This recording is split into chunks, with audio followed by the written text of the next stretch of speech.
while Johnny's in the basement mixing up the medicine, I'm on the pavement thinking about the government. The man in the trench coat badge out laid off says he's got a bad cough, wants to get paid off. Look out, kid. It's something you did. God knows when, but you're doing it again. What we're looking at here is water, regular old, crystal geyser Alpine Springs water that I've added a little bit of clove bud oil to, and some aspirin. Plain old dollar store aspirin. I don't know where the damn bottle went. There it is. Dollar store aspirin. Not coated. And I don't use, I've got some coated stuff, the expensive variety from Walsh Nerds or something. But what happens is they're made out of the aspirin tablets are made from a calcium salt. And calcium salts are pretty sturdy. They will break up, and it does. It breaks up, and you can see some dust here on the side there. But it doesn't dissolve like sodium salt does. Sodium chloride dissolves in water. Um, and what that means is when we take it in our body, those little pills sit in your gut just like that. And the alkali metals, alkali are the single electron metals in the first column of the periodic table. The alkali metals attract the alkaline metals, as well as the lanthanides and the actinides, the radioactive stuff. And we use the alkali metals to extract the radioactive metals when we mine. We grind it up, and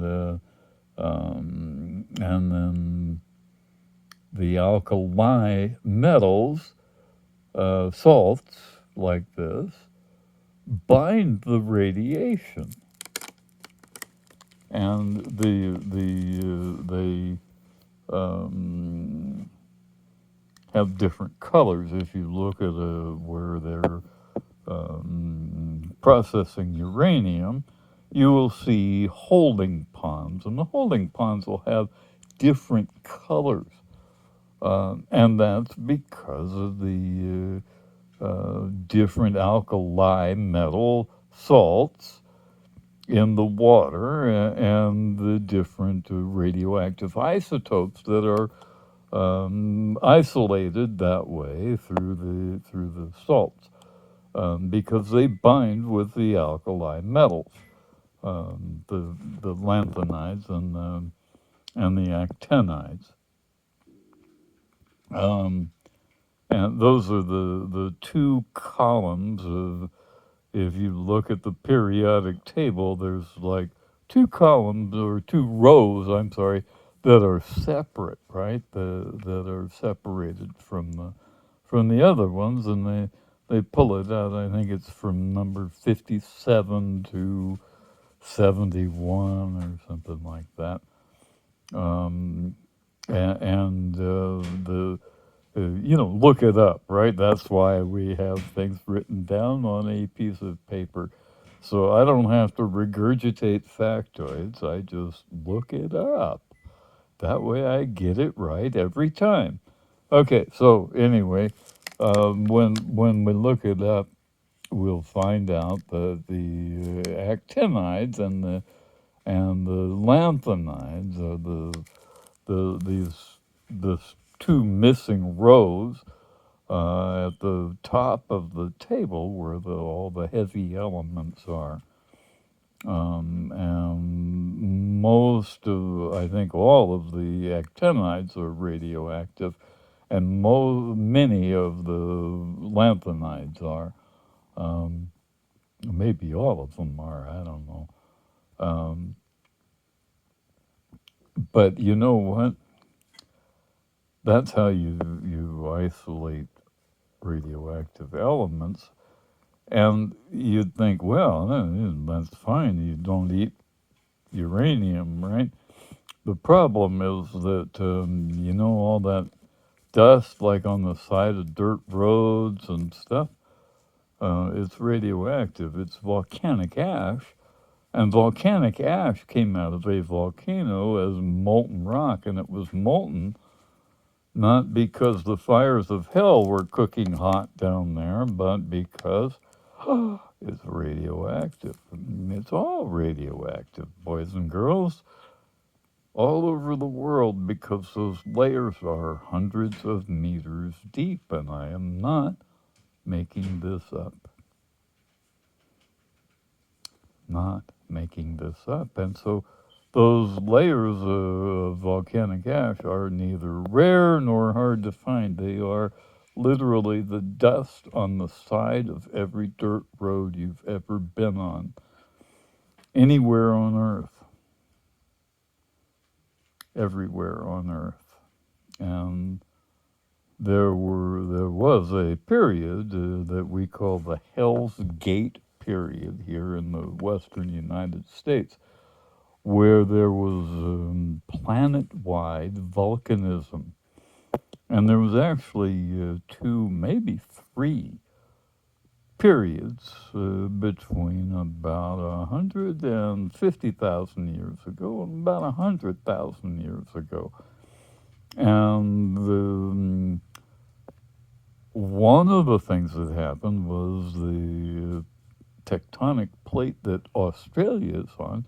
Australia was down closer to Antarctica, and the plate rotated, bump, bump, bump, bump, bump, and it's now much closer to the equator. In fact, it does go up to the between the equator and the Tropic of Capricorn.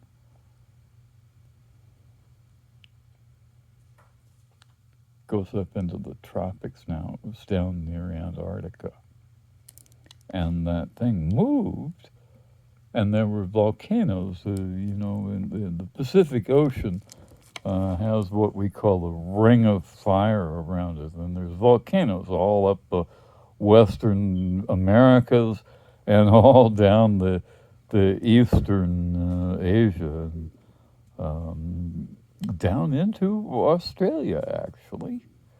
And all of the precious opal that I looked for 40 years, 35 years, is found in the white volcanic ash we call kaolinite clay.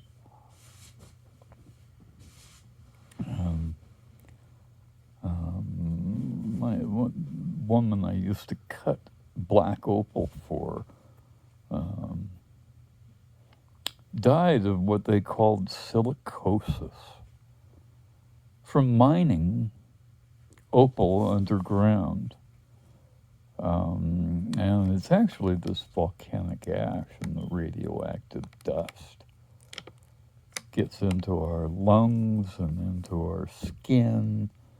And you can see it's got in my skin from where I hold a little handheld Zuper thing, that's got a grinder on the end, and it sprays that part of my hand right there. Boom, comes around and sprays straight down on that part of my skin at whatever velocity the thing is turning at, right? So it collects right there. But it also collects over here where I'm holding the rocks. Wow, huh? And so that's radiation poisoning from volcanic ash. It kills people. How about that? Killing me, man. I had the worst day I've ever had today. Probably 20 years of living hell, and today was the very, very fucking worst.